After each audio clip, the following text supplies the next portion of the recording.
My name is Ethan.McDonnell, but it wasn't always. I was born Ethan.McDonnell, but we'll get into how I picked up an extra name along the way. I was born in Reading, Pennsylvania on May 31st, 1993. My mom was single and pretty young at the time. She was as old as I am today. Since I only had one parent at the time, my mom had complete creative control over my name, and she named me after the book Ethan Frome. From the time I got home from the hospital, I had a penchant for mischief that would sometimes land me in trouble, but my curiosity ultimately helped me develop as a toddler. There weren't any other kids on our block, so I quickly learned to entertain people much older than me. Some of my favorite memories of learning to talk were the hours I spent down the street at Mr. Barnhart's house, chatting with him about my day. As I grew a little older, my uncle taught me how to play Super Mario Bros. On the NES, and he even taught me a couple of choice words to use when I would die in Super Mario Bros. My first few years of life spent living with my mom's family are definitely memories I'll cherish forever. When I was around 2.5 years old, my mom started dating Tom, a guy from New Jersey who seemed to enjoy my existence. He endeared himself to me with some foam bath soap, and I quickly accepted him into my tribe. My mom married Tom when I was 3, and he's the only dad I've ever known. He legally adopted me shortly after the wedding, and that's when I decided to add Sandor to my name. Fast forward a few years, I'm now an adolescent whose favorite thing to do is play soccer. We've moved to the suburbs, and I now have 2 younger brothers, Owen and Aiden. The other big change is there are now plenty of kids my age to hang out with, and that's where the fun really began. I consider my childhood to have been pretty idyllic.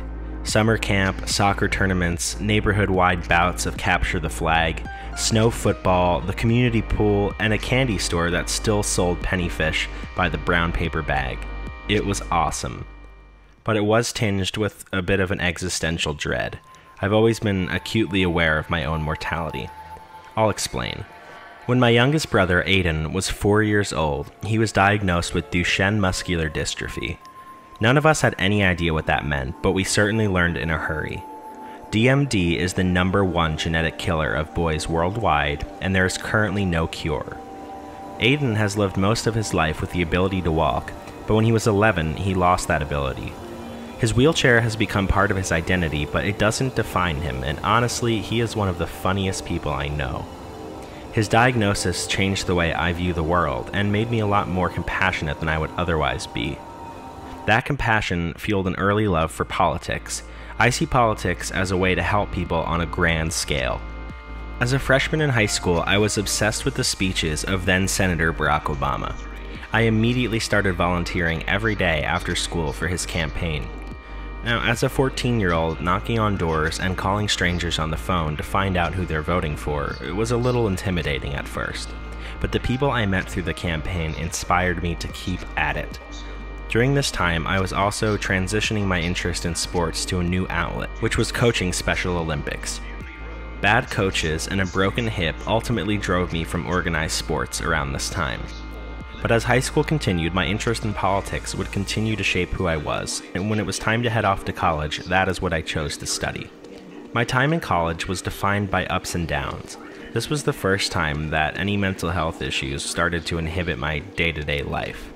One semester, I missed the majority of my classes and spent most of my time in bed. That was definitely a low point, and I was lucky to have professors who worked with me to stop my grades from tanking. In contrast to that, I also had some of the best times of my life in college. I made lifelong friends, learned how to think properly, and forged an independence. It was during that time that I met Julia. As a graduating senior, I wasn't exactly looking for a relationship at college. But Julia was really eccentric and funny in a way I hadn't really experienced before. After a couple dates, it was clear we were stuck with each other, and we would spend the remainder of my senior year getting to know each other and exploring the area around school. After I graduated, I immediately went north to New Hampshire and volunteered on the Bernie Sanders campaign. This experience reaffirmed what I already knew, that people who work on campaigns are literally the best people you can ever meet. My time in New Hampshire made me feel like campaigns are what I should be doing with my life, so when I got back to Pennsylvania, I applied and was hired to work for the DNC. However, a couple weeks working in the bureaucracy really crushed me, and I was still pretty sore over the Bernie Sanders situation, so I quit. It was a really hard decision, and it left me with few options to work in politics in the short term. I decided instead to take the first full-time office job I could find and save some money while Julia finished her degree. However, the complacency that is bred from working in an office left my creative side feeling very underfed. One day, while watching Julia work in Photoshop for a class, I decided that I really wanted to give my all to a creative outlet, and I was intrigued by the thought of YouTube.